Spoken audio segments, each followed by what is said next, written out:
I'm not that you thought I was.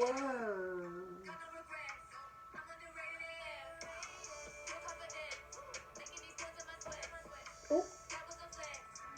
Baby, I know you lying. Hold on, y'all. Wait a minute. Wait a minute.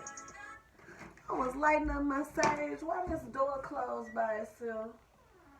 I don't think so. Huh. But get your ass out. I'll be closing my doors. There's a window open up in there. Get your ass out. Don't play with me. Don't play with me. Now, it could have been the wind. It could have been the wind from the window that's up a bit, because you know the wind blowing in, so it probably pushed the door, right?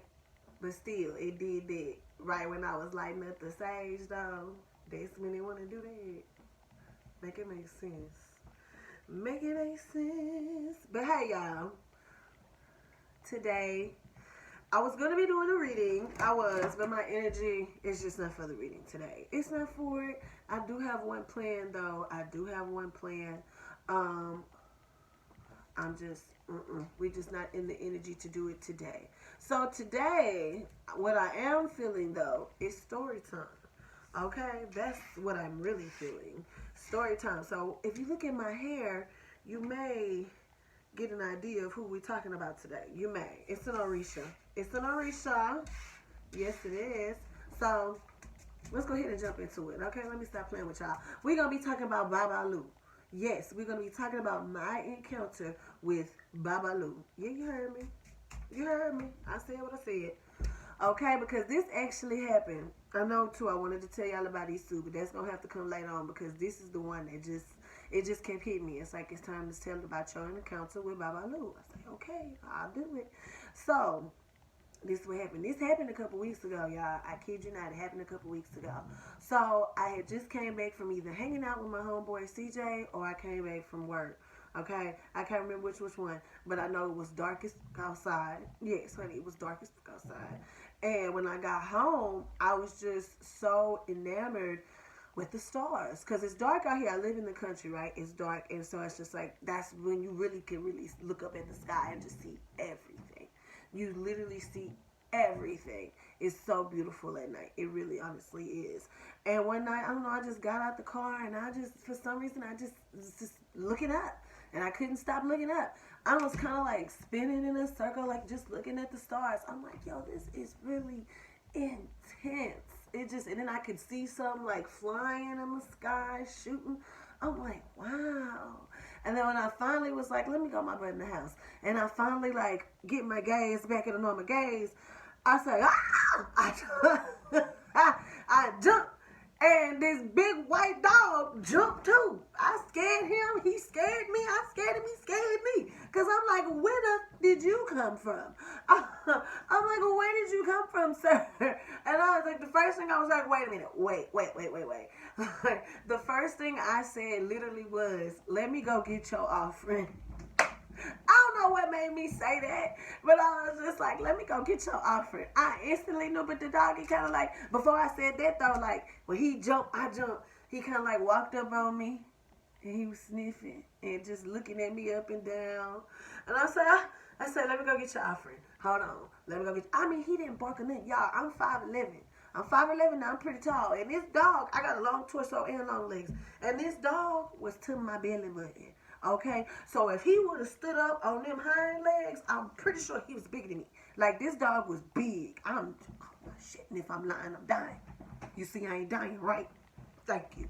Anyway, so he's sniffing at me, and the first thing I'm like, wait. I say, let me go get your offering. And I come in the house, I had 2 slices of chicken bologna left, y'all. 2 slices, and that's what I gave him. And he sat on my little porch thing right there on the little porch. He had to come up the 3 little steps. And he was sitting right there waiting for me to give him his offering. I shit you not. He took it and then he walked and then he sat right here in the grass. It's nighttime now because I kind of went out there kind of just to the front. I gave him 1 slice and then he was leaving, but I was like, let me give him this other slice too. And I gave him the other slice and he kind of just was sitting there just looking at me, and I looked at him on the edge of my porch. He was on the grass by this time and I was on the edge of the porch and I looked at him. And he just was so peaceful. This dog didn't make not a noise. Not a noise, I tell you. The only noise he made was when he jumped back. He said, oh. Like, when I scared, that one was so funny. I laughed so hard because he jumped, I jumped. I'm like, what is you jumping for? You big as hell. You look like you can tear me to shreds, sir. Looking like one of them wolves off of Twilight. Y'all remember the wolves on Twilight? Y'all remember Taylor Lautner and them when they turned them into the wolves and they was big as hell? That's what they did. I felt like I could have jumped on his back and just rolled off. That's how big this dog was, y'all. I'm not lying. I'm so serious. I wish I could have had a camera, but I wasn't thinking at the time. So after I did, after I did a little offering thing, I come in the house and the first thing in my mind was like, we need to see who that was. I say, we need to what? I was like, I was like, we need to look this information. We need to look up who that was. What spirit or what Orisha would show up as the dog. Now, y'all, first thing I was thinking, I'm like, it probably was Ochosi. I was like, because Ochosi, he had, when he go out hunting, he always had his dogs with him. I think he would have 3 dogs with him, I believe. And so I'm kind of thinking that was Ochosi. And I've had 3 puppies run up on me one time, and I kind of like, it was random. And I was just like, because I was told Ochosi was the Orisha I fall under, right? So I don't know how true that is, though. I don't know, because it's just like, I'm like, in my mind, I was just like, if Ochosi isn't the Orisha that I fall under, why do I keep getting visited by different Orishas? I really believe these Orishas are coming to me, by the way, for real. I got to tell y'all what Orisha that was. Y'all still don't know, huh? Or did I say it already? I probably said it already, but anyway, let me continue my story. So I'm assuming, they like, girl, you ain't told us yet. I don't know what to tell you. Okay, so I'm assuming it was Ochosi, dog. He hunted with dogs, 3 dogs. I usually have 3 dogs run up on me, and I take that as a sign. I was told I fell under him, so I be assuming, but I'm just like, he hasn't shown himself yet. But anyway, this dog. So I'm going to look it up, and I'm going to read, and the person that pop up, you ain't gonna believe this, Babalu. Babalu. They say Babalu will present himself sometimes as a dog, as a big white dog, or in that form. I'm like, shut up. I say Babalu. At first, I didn't know there was a Orisha named Babalu. I'm gonna keep it real with you. I thought Babalu was just like one of the teachers or like the priests in like the community for the Santeria or something like that, because that's what I thought. But I learned something new every day. Learned something at 2 a.m, okay, because that's around the time that took place. So, and I'm just like, Babalu. And then I go read up and I go learn about who Babalu is. How he was one of the most beautiful men, and then say he did being hard-headed, didn't want to listen, but all the women loved him, even though Shun swooned over him, okay? All the women had loved Babalu. But something had happened. Somebody got mad, covered my man in boils or whatever else, and then messed him all up. Then he had the women, because they was going to, kill him, or was going to try to kill him off or something like that, because he wasn't doing what he was supposed to do. He was too distracted with being Mr. Hot Stuff. Hey, I'm just telling y'all what I learned, okay? He was too busy with being Mr. Hot Stuff, so they got him. And then he became the god of diseases and sicknesses and stuff like that, especially stuff like with the stuff that came in, COVID and then chicken pox, and they would relate him to like stuff like that, because he's the one that could come in and heal it, get rid of it, take care of whatever, or he could bring it to you. Okay, so he could bring it or cure it, baby. Okay, you do not want to mess with the Babalu. Okay, I also learned that you got to be careful with wearing the color red, because he might take you on as one of his people or something of that nature. And what else they say about Babalu? Okay, you just don't want to play with Babalu. Okay, so mind you, I'm like, why Babalu come visit me? And I remember, I suffer from psoriasis. I'm going to say half, because maybe my skin has been clearing up. Okay, and I used to suffer, as a child, I used to suffer from eczema. And then I got older, got stressed out when my friend died, and then here came the psoriasis. I brought that on myself with stress, and also with how I wasn't eating. I was eating bad things and not putting the right stuff in my body, too. So we got to be careful with this pork, with this beef. We got to be careful, okay? I'm trying to tell you, okay? And then I'm telling you, it seemed like once Babalu came and I gave that offering, it's like my skin started healing. But that is also around the time, too, that I was like, you know what? I'm switching up how I'm eating. Maybe he gave me the strength, or he the one that put that. It's just because it's just been, I haven't broke yet. I haven't broke yet. And usually when I go on these things, I'll beat them break before the month hit. But it's just like I've really, really been consistent with it. So I feel like maybe he gave me that spiritual strength to stay consistent, to keep going forward, eating better, doing better. I eventually feel like something is pushing me to go vegan, but I'm like, yeah, I love my chicken. I love my chicken and I like my fish. Y'all gonna have to let me keep one. I don't feel like I should get rid of fish though, because I was also told by a spiritual person one time, I was told that seafood helps you see. Not the crabs and the crustaceans and all that. I can't even eat bottom feeders because I get like I break out. I went ate catfish one time and some shrimps. Y'all, my whole face on one side swole up. I looking like the Nutty Professor on one side of my face. Everything has swole up. And I'm like, but it's like I can eat salmon and I can eat tuna and I can eat like red. I've had tilapia, but tilapia tastes nasty. I don't know how people eat that. That tastes nasty. I tried it one time and I'm like, this is disgusting. This is so disgusting. I was trying to find, healthy. That shit not healthy. Shit not healthy. Don't eat that. Don't. Something in my spirit telling people to stop. If you eat tilapia, stop eating that. That's like eating plastic. It's poisonous. Stop eating it. Stop eating tilapia. Something in my soul just was like, stress that to people. Stress that. So I'm stressing it. Stop eating tilapia. Oh, that shit's so nasty. I don't know how y'all eat it. It's nasty. What are y'all tasting when y'all eat that? Like, for real, somebody tell me, what is you tasting when you eat tilapia? Because it's nasty.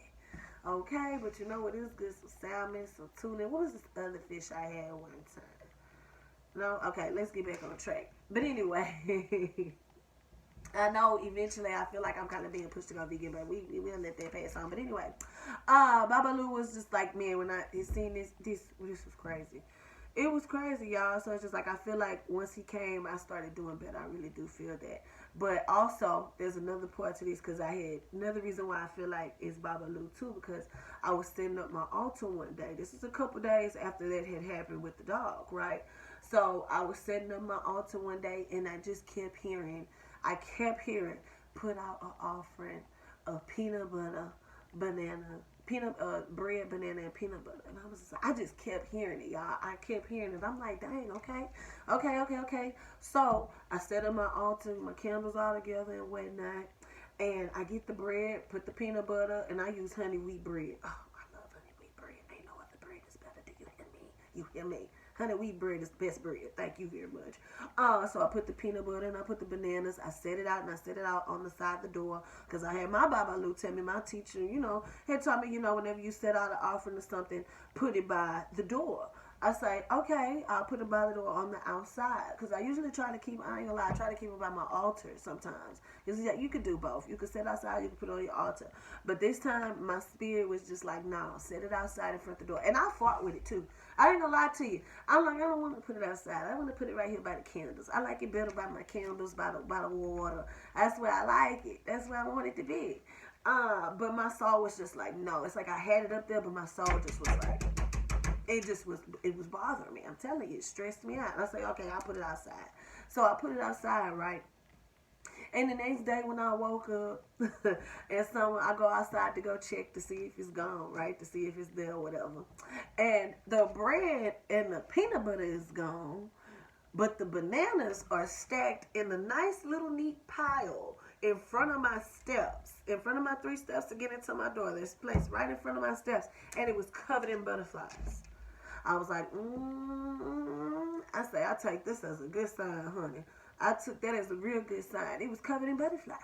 Okay, I've been having butterflies land on me ever since. I'm trying to tell you, I've had butterflies landing ever since. But I feel like that might actually have like a connection with Hecate. I feel like. I'm not too sure, but I feel. I'm just speaking what I feel. It's okay. So, as another like that, and that was like, and I had to Google it. I looked it up. I researched it. I thought it was gonna be a Chosi, but oh no, it was Babalu. And then I went and looked up, got all the knowledge about Babalu, and then I'm like, it just clicked, y'all. It just made sense. It just made sense. And then the stuff on after just made sense. Okay. I'm like, hey, they really got. I'm like, you know what I'm saying? Like, how can Chosi be the one I fall under, but he ain't come visit me yet? Or maybe that time when I seen them three puppies. I don't know what I was doing. I think I was working. And three puppies ran up on me out of nowhere. And it was just the cutest thing. And the mama was just sitting there looking. She pits now. It's pits. That's why I love pits. People act like pit bulls are so aggressive. They really not. Okay, they really, really not. They be them dang on chihuahua rats. It's them chihuahua rats that are the killers. I ain't never been chased by no pit bull. It's only the chihuahua rats. Them chihuahua rats and them little dash hounds. Oh, I remember riding my bike. Thought I was gonna die. I could have kicked plenty of them. It was just something so ferocious about that little weenie dog. They are killers. I don't know. That must be what they used to use in slavery time to hunt us or something. That's not funny because they had to use them to hunt us. I'm telling you, they had to. Because how else? Why is my soul so afraid? Why am I so afraid of the chihuahua rats and the weenies? What is it? But I could walk around a pit bull and a Rottweiler and be so in love. But a chihuahua, oh no, you get that thing away from me. You get that demon rat. I'm just kidding. I'm sorry. If you have a chihuahua, I bet it's precious. It's so adorable. Anyway, back to my story. Anyway, I still do have to tell y'all about Isu. But we're going to save that story time for another time. Yes, we are. And also, I've been feeling some connections with Lakshmi. She's been popping up a lot too. I know y'all like a Hindu, bitch. That's Hindu. What you been having connections with Hindu? Now I told y'all, I believe in all of them. I believe in all of them because whatever you believe, you give power to. And trust me, there's people that are giving certain ancestors, certain deities. They're giving them power, so they're reaching out to whatever soul they feel attracted to, or they're reaching out to people that, they want to guide them into better directions, better light, better understanding. It just is what it is. I'm just trying to keep it real with you, okay? That's all I'm trying to do. I'm trying to keep it real with you. But anyway, like Shimi been popping up, and I think it's so funny because I have been asking Spirit for help in certain areas of my life, and it's just like, I guess they're giving me these certain deities that can help with that, and like Shimi is one I've been calling her to. Then I learned about her son today. I just learned about her son today, who was the one that provided knowledge. And I'm like, those are things that I'm asking for. Knowledge, wealth. Okay? What? Who isn't asking for that? Okay? Like, I'm being real. Like Kanye say, I'm just the first to admit it. I'm being real. I'm just the first to admit it. Okay? I'm telling you guys, it's time, though. It's time that we wake up. That was the end of my Babalu story, by the way. So now I'm trying to just go in here with some tea. It's time for us to start waking up. Like Mama Harriet Tubman say, I could have freed 1,000 more slaves if only they knew they were slaves. If only they knew. If only they knew. But you know what? I know a lot of people heard some people talking, saying that Harriet Tubman didn't really free nobody. Yes, she did. The moment she made it to where people could go and pick up the moment she set people away from the rules that they can't read, they can't write, the moment she took them people out of that poison and put them somewhere where they have the ability to get knowledge, they have the ability to get a book, that was really a moment of freedom. So many people like, we still slaves, we still in chains. No, but your mind is. And your mind is because you're allowing it to be in chains. You're allowing your mind to still be locked up and locked back. You're allowing it. Because we really are free. We really are. We really, really are. We got the right to pick up a book. We got the right to speak what we want to speak, say what we want to say. Some of us, some of us might get hit harder because why? Because more people are listening. More people could hear. Giving on knowledge, passing on knowledge to set you free, man, that's a big thing. That's a big thing. So, of course, they'll probably get hit. They probably get attacked. They probably get shot at. They always try to take the loudest one out. Hello, look at history. It tells you all the time. Hello. What you want to say? Martin Luther King, Malcolm X? What else you want? What else you want? Tupac? What else you want? What? How many? Janis Joplin? Okay, like, for real. I know I had to throw somebody. It's a lot, though. Bruce Lee. The moment people start telling the truth and they got a big enough audience to hear the truth to really set people free, that's the moment set people free. Look, means tree free treat. Because grow up, pass on that knowledge, become tall, become big, ground with nature, learn as much as you can. But the moment that somebody gets loud enough, of course.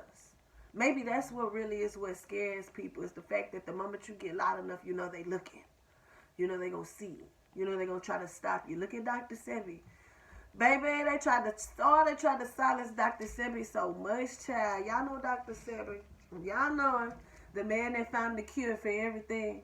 The cure for everything. And it was just plain as simple as anything. But they took that man out, child. Didn't want him passing on that knowledge. And then they took out who else? Because he was about to get ready to pass on that same knowledge. What was his name? Oh, that rapper. Who? The one that looked like he was Snoop Dogg's nephew. Oh, I had a dream about that man, too. Oh, my God. Why can't I think about that rapper name? And I got him in my head. Oh, my God, y'all. Oh, and I'm looking at him with the beard and stuff, with the braids. Because his little quote is, what is it? The challenge, something. Y'all, I'm so mad I can't think of this man's name. Now, any other time I'd be able to say it, but right now when I'm trying to pass on some tea, I can't think of it. And it could be because I did smoke a little weed, y'all. I did. I had to take a little hit. Just a little hit. Okay, but him too. And I can't think of that man's name. And y'all know it's going to bother me because I'm pretty sure as soon as I log out this video. Ooh, wait. It was right there. Ooh, it was right there. Give it to me. Come on, Speedy. Give it to me. Give it to me. Give it to me. Give it to me. Oh, what is that rapper's name, y'all? Hold on. Let me go look up that rapper name. Hold on. Because I'm not going to be happy until I do. The marathon continues. What's the man that says the marathon continues, y'all? Yeah. It's because I'm recording this right now. So y'all probably like, girl, marathon continues clothing. What's his name? Nipsey Hussle. Thank you. I should have been did that, right? I took a whole minute looking that up. Just like Nipsey Hussle. He was trying to get just eat your fruits and vegetables. Eat your fruits and vegetables and drink water and don't eat no sugar. That was it. That was it. But you know what? They got us so messed up. They got us so messed up that we can't even. Whoo, child. But we gonna break these chains. We gonna break these chains. We could do this. Because the moment we decide to all stand together is the moment we'll really be able to conquer them. For real, for real. That's been my story time, y'all. That's been my story time. So, with that being said, just keep existing. Chase whatever it is you want to chase. Go after whatever it is you want to go after. Don't let nobody or nothing stop you. The more they try to stop you should be a push for you to keep going. A push for you to keep going. Because why would you want to stop me?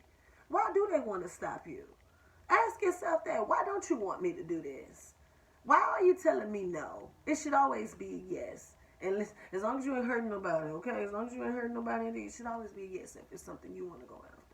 Always. Don't let the world stop you. Don't let the world silence you. We will not be silenced. You got me? You got me. Y'all just exist. I love y'all. Have a good day. Remember to like, share, comment. Like, share, comment. Subscribe. Let me know how you feel. Let's keep it real. Bye, y'all.